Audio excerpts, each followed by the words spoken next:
A ciência caminha a passos largos.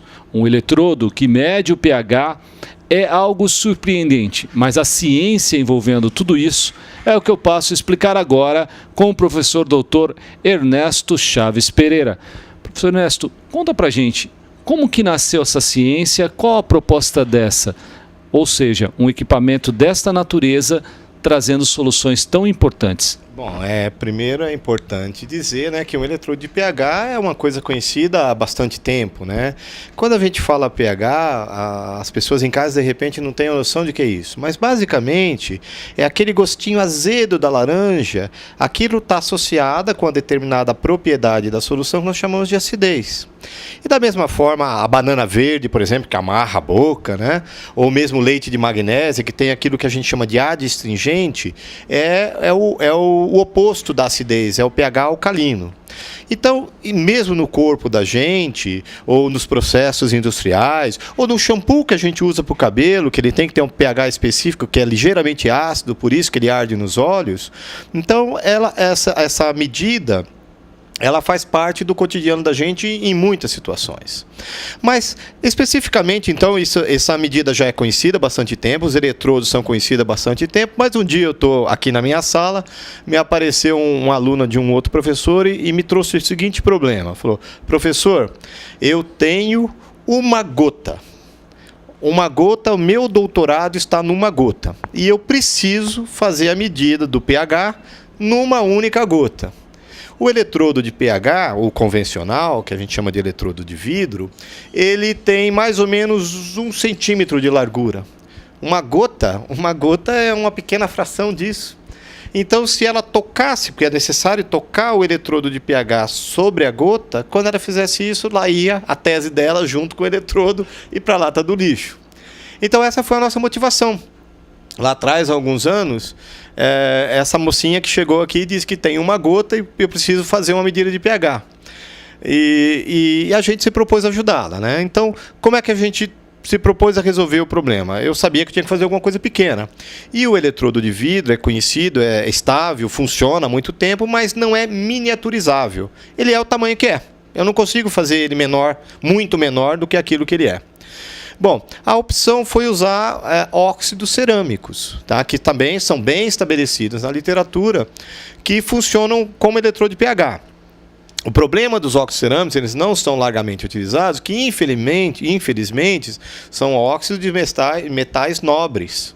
Tá? Um metal nobre é caro, então é caro você construir um eletrodo disso. Então, a solução que nós propusemos foi fazer um filme tão fino, mas tão fino, que o eletrodo ficava barato. E fazer isso sobre um pedacinho de metal igualmente barato, como aço inox, por exemplo, que é barato comparado com a platina, com o rutênio ou com o irídio, né? Bom, então com isso em mente, nós começamos a trabalhar. E, num primeiro momento, fizemos um eletrodo, uma plaquinha de 1 centímetro quadrado, de óxido de rutênio, sobre um substrato de titânio, que também é barato. O eletrodo funcionou maravilhosamente bem, tinha as mesmas propriedades, nós comparamos com o comportamento do eletrodo de pH, funcionou muito bem.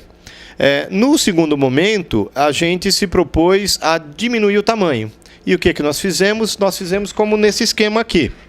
Nós pegamos um fiozinho que tem 25 microns de lado. O diâmetro dele é 25 microns. Para a gente ter ideia do que é 25 microns, isso é mais ou menos 1/8 de fio de cabelo. É bem fininho mesmo. E sobre esse eletrodo, sobre esse fiozinho, nós depositamos uma gotinha de uma solução, que nessa solução tinha o que a gente chama de precursor do óxido. Então, isso você põe a gotinha, leva no forno, a gotinha, na verdade, ela reage e forma um filme do óxido cerâmico, uma pequena quantidade, sobre o substrato muito pequenininho. Bom, isso nós embutimos num fiozinho de teflon, muito fininho também, e tudo isso foi colocado dentro de uma agulha. Aqui está o metal, uma agulha hipodérmica, uma agulha que se usa para injetar, para aplicar a injeção normalmente em pessoas. Tá? E um único eletrodo não é, na verdade, um eletrodo de pH. Um eletrodo de pH, na verdade, são dois eletrodos que eu preciso um para medir com respeito ao outro. Então, nós fizemos o que a gente chama de eletrodo de referência, a parte externa da agulha. Então, eu tenho o eletrodo de pH e o eletrodo de referência na parte externa. Toda essa montagem que está representada aqui nesse esquema está aqui na ponta desse eletrodinho. Ele parece grande, mas isso aqui é só para garantir a rigidez mecânica dele. Em outras palavras, para ele não quebrar fácil. Para a gente ter um que funciona durante muito tempo. Esse aqui, por exemplo, tem 4, 5 anos e funciona até hoje. Tá? Ele nunca quebrou porque ele foi construído com uma forma que ele é a prova de tombos, né? Bom, e para que alguém quer um eletrodo de pH, um microeletrodo de pH com essa dimensão? Tá? É claro, a gente conseguiu ajudar a resolver o problema da mocinha, da colega que tinha lá uma gotinha de solução e precisava medir o pH. Isso, por sorte, a gente conseguiu resolver. Tá? Mas ele tem muitas outras aplicações que a gente sequer tinha imaginado no primeiro momento. Por exemplo, o sangue da gente, quando ele está oxigenado, ele tem um pH numa faixa muito estreita. Se ele tiver muito mais CO2 do que deveria, o pH abaixa. Então, por exemplo, isso não foi testado ainda, é importante que se diga, isso não é um produto, ele é o que a gente chama de conceito. Você, durante uma cirurgia, monitorar a oxigenação do sangue por uma medida de pH é viável e um eletrodo convencional não permite, mas um microeletrodo de pH permite. Uma outra coisa, uma fruta verde, normalmente ela tem um pH alcalino, é por isso que ela amarra, a banana verde amarra. Então você pode, sem ferir demasiadamente a fruta, espetar ela com um eletrodo e fazer a medida de pH e ver se ela está madura ou não, sem ter que abrir e prová-la e, portanto, danificá-la de forma definitiva. O pH da carne é um outro pH que, quando a carne está com boa qualidade, ele é numa faixa muito estreita.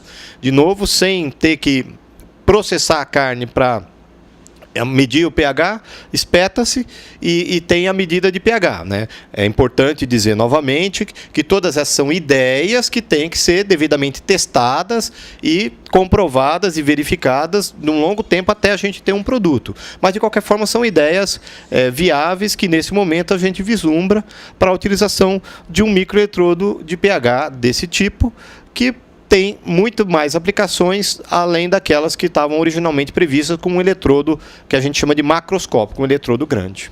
Professor, mas tudo isso faz com que a ciência traga soluções e viabilize a qualidade de vida de nós, seres humanos, que estamos aí à procura de soluções.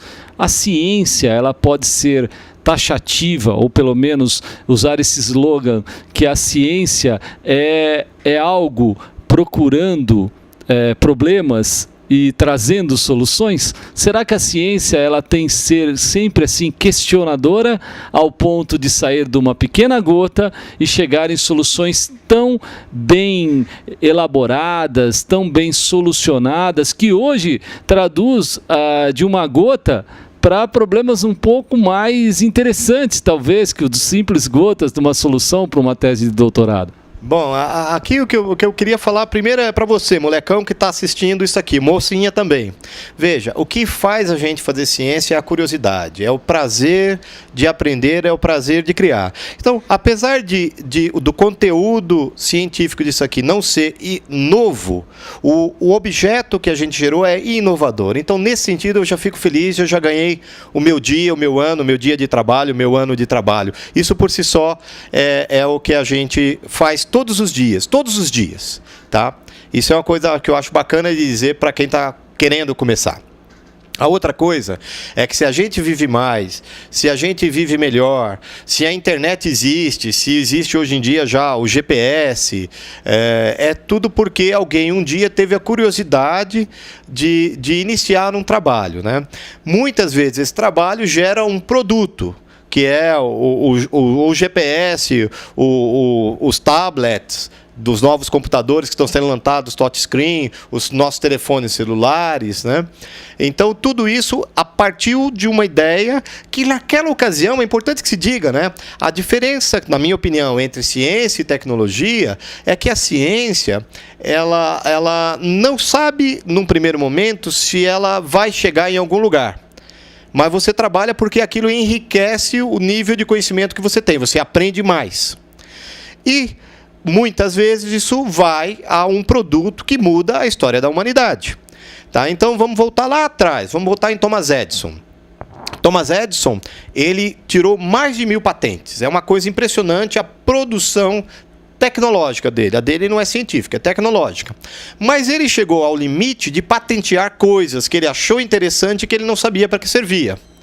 Uma dessas patentes é o precursor no sentido que depois ela foi aperfeiçoada e deu origem à válvula. A válvula, por sua vez, é essencial para construir a televisão. E a televisão, a transmissão da imagem, acabou levando à disseminação do conhecimento, acabou levando também à existência de novas tecnologias, de novos lazeres da sociedade. Mas isso tudo começa com a ideia de Thomas Edison de patentear algo que ele não sabia para que servia. Então, nós, cientistas, a gente nem usa essa palavra, a gente se chama de pesquisadores. Nós, pesquisadores, nós muitas vezes não temos claro aonde a nossa ideia chega. Mas na medida que ela agrega conhecimento, em algum momento do futuro ela pode ajudar as pessoas a viverem melhor, a viver mais, aumentar a produção do campo, a produção agrícola, de tal forma que as pessoas possam comer melhor e com tudo isso serem mais felizes, né? Que eu acho que esse é o objetivo primeiro de todo ser humano, é ser feliz. Eu acho que dessa forma eu chego à seguinte conclusão. O professor Ernesto Chaves Pereira é algo assim, uma pessoa que sonha, que tenta, que muitas vezes realiza, saindo do plano da tentativa e chegando no plano material. Um pesquisador renomado, que faz da nossa vida ter mais solução, mais caminhos, mais talvez qualidade de vida. Isso é ciência. Isso é tecnologia. Professor, parabéns. Isso é inovação. Obrigado, muito obrigado.